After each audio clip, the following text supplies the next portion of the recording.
Welcome to the Journal. On today's show, we feature stories from two local musicians such as pop-punk band Fly and Afghani-Canadian pop star Wajid Nori. Later on, we'll find out more about their passions for the music and their new beginnings into the music industry. We also take a look at the important lesson of second chances with Brian Colton, a dog trainer who helps rehabilitate troubled dogs before they're slated to be put down. Later on the show, we meet up with Rashan Permasar, a young man from Blake Street who struggles to overcome growing up in a tough neighborhood. Thanks for joining us, and let's get started. This is The Journal.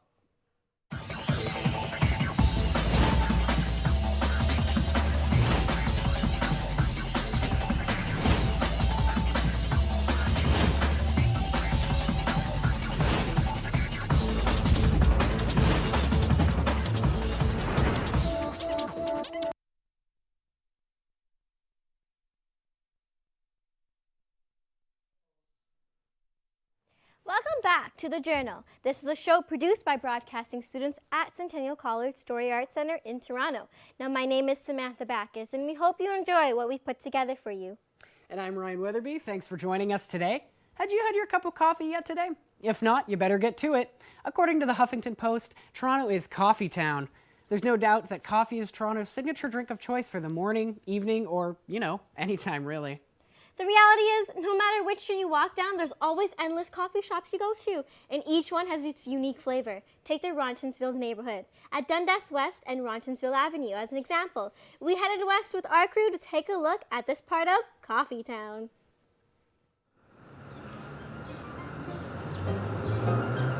In between the green scenery of Hyde Park and the waves of the waterfront, the sleepless Dundas Street, and the eclectic West Side, Ronchtsville Village flourished. This neighborhood is known for its small town feel and its love for coffee. There are around a dozen cafes supplying the daily caffeine intake of its people. In the city of Toronto, to walk a few blocks and not run into a coffee shop seems to be a challenge. Whether it's a chain or an independently owned cafe, coffee wants us. And this is Toronto's caffeinated neighborhood of excellence, Ronchtsville Village. Meet Brian, owner of the recently opened Gloria Cafe. People drink coffee any time of the day, and I think it's a 24/7 kind of accessible thing that, especially in this city, that is made available to us. And it's a huge, huge part of Toronto, I think, at this point. You can just see that on Roncy alone, right? There's probably like 10, at least 10 coffee shops. But never mind that, if you go into a lot of restaurants, they all have espresso machines as well. So it's definitely part of our culture here, I would say, in Toronto, at this moment anyway. The charming Ronchtsville Avenue, or Roncy if you like, is an ever-growing area for locally owned businesses and community gatherings. Roncy's is a community, so you get to know everyone. It's like Ronchtsville's like a small town, and I'm from a small town, so for me, it's like a home away from home. Every cafe in the area seems to appreciate coffee culture in its own way. From traditional comfort to modern spaces, coffee is roasted, sometimes in-house, and grinded, brewed, and served. To stay or to go, espresso or drip, or any combination that you like. It pleases each palate. I like this place especially now because there's no internet, and so you can get a seat and there won't be people on laptops and cell phones. It's like more of a social place where people actually talk here, whereas other coffee shops, it's just rows of people on laptops, and you get out of the house to get off your laptop, so coming to a coffee shop and getting back on it's a bit of a bummer. It was also important to us to make it a third space, so it's somewhere where people can come and work and spend some time. There's also a lot of young professionals and other people who use it kind of as an office. According to the Canadian Coffee Association, Canadian coffee drinkers drink an average of 2.8 cups of coffee per day. Coffee is fuel. A good cup of coffee, an experience. According to the Coffee Association of Canada, coffee is the second beverage most adults consume on a daily basis, water taking the first place. Wow. Coffee is a drink that has a both good and bad reputation. Sure, you can get really cranked up on it if you have too much, but researchers from Israel and the United States recently proved that moderate consumption of coffee actually helps prevent the risk of heart attack. Coming up a little later in today's show, we have docs about an amazing behavior specialist for dogs and a very personal story about growing up. But right now, let's go to our first music story. Like many rising talents, pop punk trio Fly wants to stand out of the crowd. With a disciplined practice schedule and a constantly growing repertoire, Fly is pursuing their dreams of stardom. After the doc, we will sit down with the documentary's producer, Ryan Wegenast, who is also the band's bassist, and learn about his connection with the music. But first, here's Fly.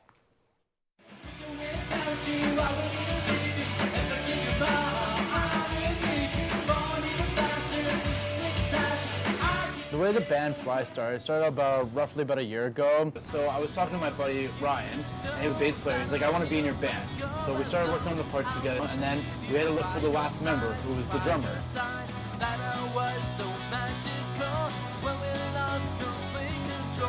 How I joined Fly was pretty much through a text message from a friend. You know what? I really miss that feeling of being in a group with guys that we can all kind of gel together as a unit and just create something that no one else has ever really created.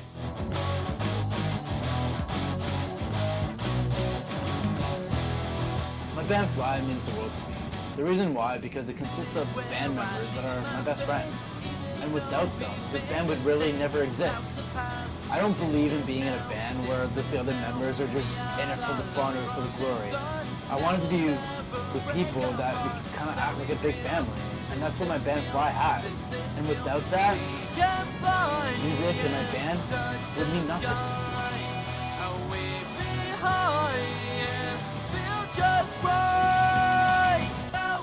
It means family. You know, it just means being a part of something that you haven't really been a part of before. I mean, like I played in previous bands, but it didn't feel like home to me. So this kind of felt like home.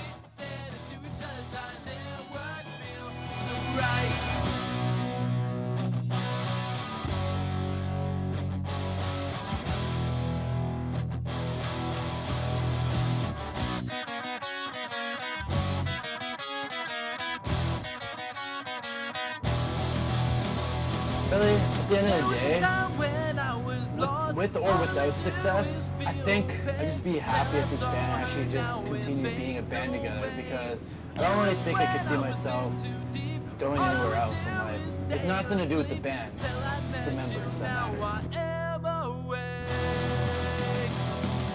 We have a strong connection. What can I say? It's just, we're just inseparable. We fly together, we play together, we live together. That's how it should be. That's how it should always be. One day, I'm a big famous.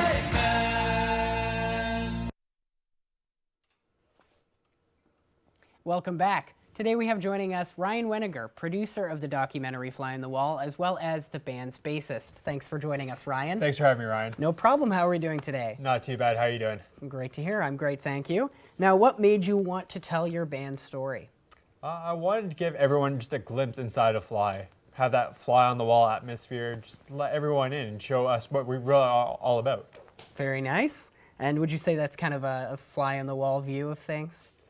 For sure. Yeah, absolutely. And who has influenced you to pursue music personally? I really didn't start getting into music until I was about 14 when I started in high school, meeting up with a bunch of guys. Everyone played music, so started getting that way. I'm the only one in my family that actually plays an instrument, so it took me a little while, but once I got started, I got hooked. Absolutely. And how does your individual music style kind of differ or compare to Fly's music? Are there any genres in particular you'd like to see Fly pursue at any point in the future?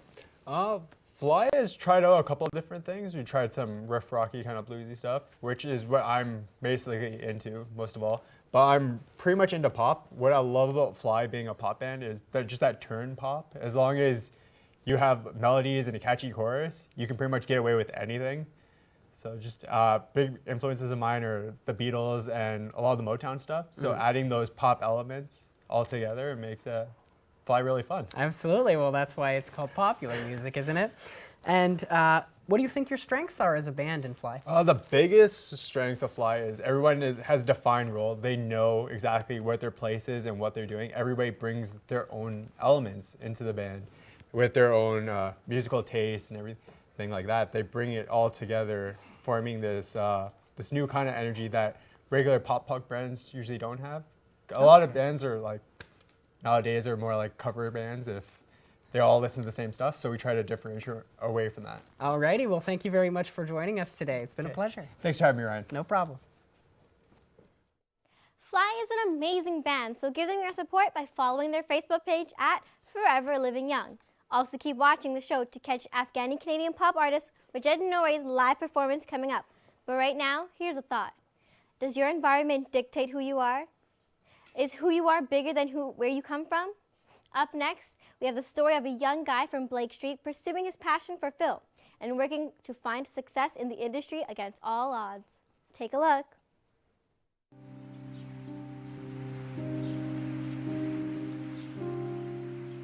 I came here when I was really, really young, about grade 1.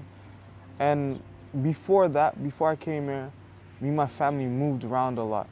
We went through many, many different places. But when we finally settled down there, me, my mom, and my brother, when we settled down here, I really felt like it was home in a way. And this was going to be our place for a while. I grew up in a single-parent home, just me, my brother, and my mother. And trying to help us live in this building over here, my mom used to have to work a lot. When she went to work, I knew other kids in this neighborhood were in a similar situation. 70% of people in this neighborhood have one parent in their homes. Every day after school, we all used to get together, hang out, and we used to forget that we really didn't have no father figure. I went to Blake Street Public School right across this building right here. Many of my friends in this neighborhood really didn't amount to anything, and that led from skipping school. But that goes to show you where I'm at right now compared to where I was. Dedication and hard work will always get you somewhere, and people always use where they're from as a handicap to what they can and can't do. And that's why I feel like this is really important to get my word across, that I never really used this as a handicap. I was never really proud of what I did here. But I'm moving along forward, never looking back at what I did and where I'm going. And that's just a positive message I try to spread whenever I talk to people. Say, do not let these restrictions confine you to where you're going in life, and try to better yourself as a human being. Because look where I'm at now. I graduated from college.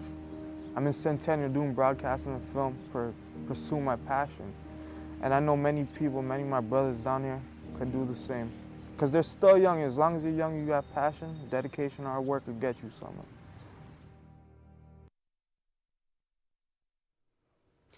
What an inspiring story.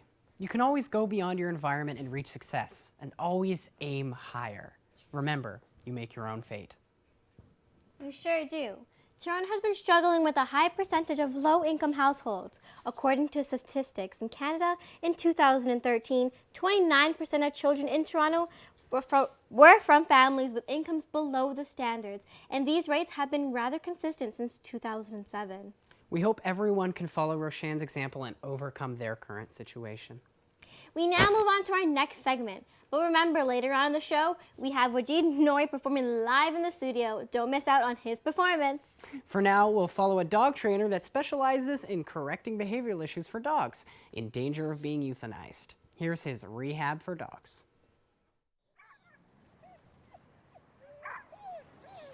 Hi, my name is Brian Colton, and I work for Positive Canine. I'm a dog trainer, and my goal in life is to prevent good dogs from ending up in shelters. How I do this is by opening up lines of communication between people and their animals. The oldest to the youngest, this is Draco. He's my 9-year-old Doberman. This is Odie. He's my 5-year-old Doberman. This is Dallas. She's a 4-year-old Shar-Pei. And the youngest one in the group, this is Bronx. He's a 2-year-old Shar-Pei. So years ago, I was doing a course in police foundations. My goal was to become a canine unit officer. I learned that in order to become a canine unit officer, I had to do 3 years as a civilian officer and then apply to become a canine unit officer.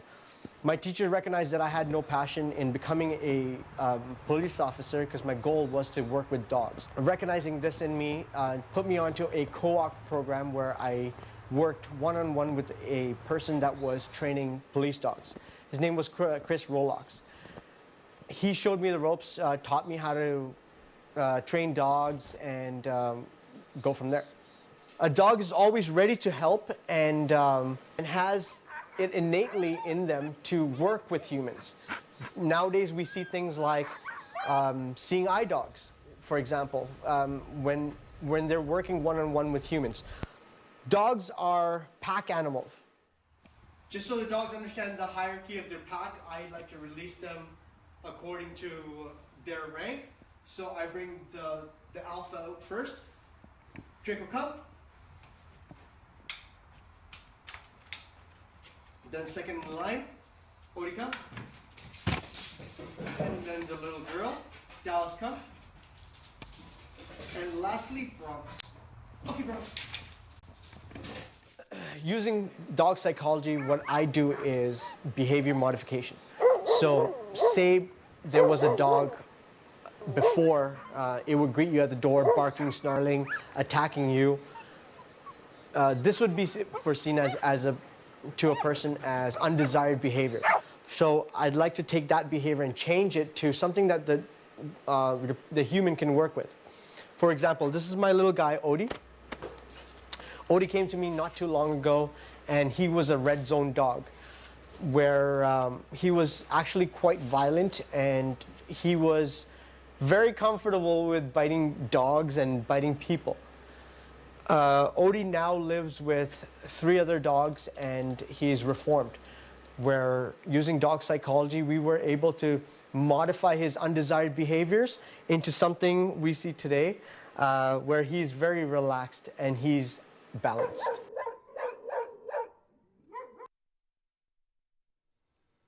I'm glad they've been given the time to get better. Our next guest is up-and-coming musician Wajid Nori, a young Afghani-Canadian artist from the Six. Let's see his musical journey. Music has always been about storytelling.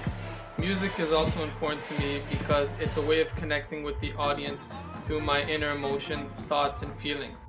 2004 is when it all started for me, when you can say the dream came alive. Dance was an interest for me when I was young, and I'd perform at different auditions and talent shows. As time went on, I started working towards music and started singing and started making covers for YouTube. I started playing guitar, piano, and I especially enjoyed playing the drums because that's something I learned on my own. And I just started banging away ever since I was a little kid.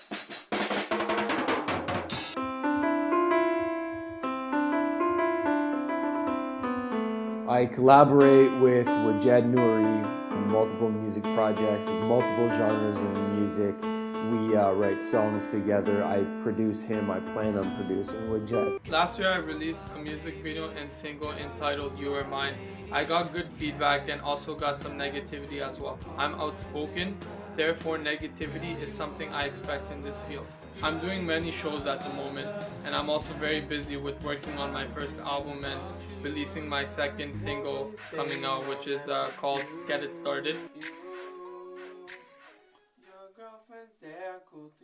Me and my vocal coach are always working to perfect my sound and alter my voice through different lip exercises, trills, and different scales.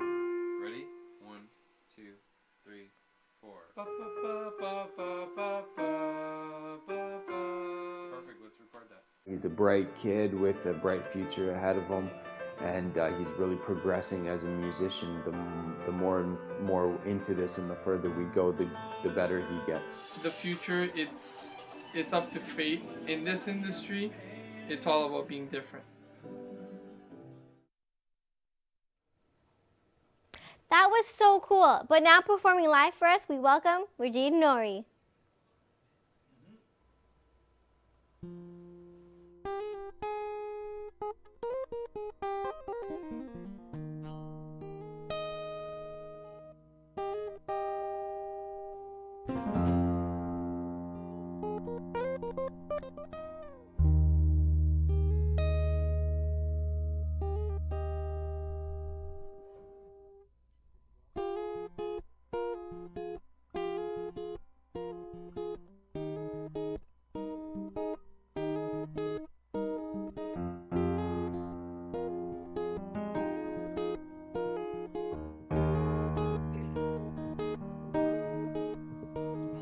We met in the weirdest way. You told me we had a fun time, but you said we were just friends. As time went on, we passed by. You got so close to me. I take so much time of my life, but I knew that you would turn to nothing but see-through. Girl, you were my baby. Girl, you were my lady. We had the times, we were partners in crime. Girl, you were my lover. Girl, you were my other. We had the times, and I thought you were mine. We were a couple together, saying we would last forever. You used to jump into my arms, baby girl, you were my charm. We took love to new levels, thought what we had was special, but I tried so hard for you. Your happiness didn't go through. Girl, you were my baby. Girl, you were my lady. We had the times, we were partners in crime. Girl, you were my lover. Girl, you were my other. We had the times, and I thought you were mine. What happened to you? Always being there for me. Don't let me out of your mind. I thought you had my back. We turned to be a slack. Without you, there is no more me. Girl, you were my baby. Girl, you were my lady. We had the times. We were partners in crime. Girl, you were my baby. Girl, you were my lady. We had the times. We were partners in crime. Girl, you were my lover. Girl, you were my other. We had the times, and I thought you were mine.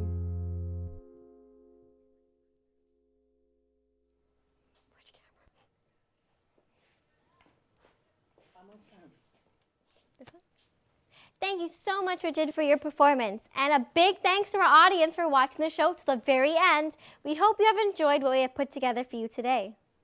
Look forward to next Monday's show, where we'll explore many subjects ranging from a professional special effects makeup artist to a young man battling with his mental and physical disabilities.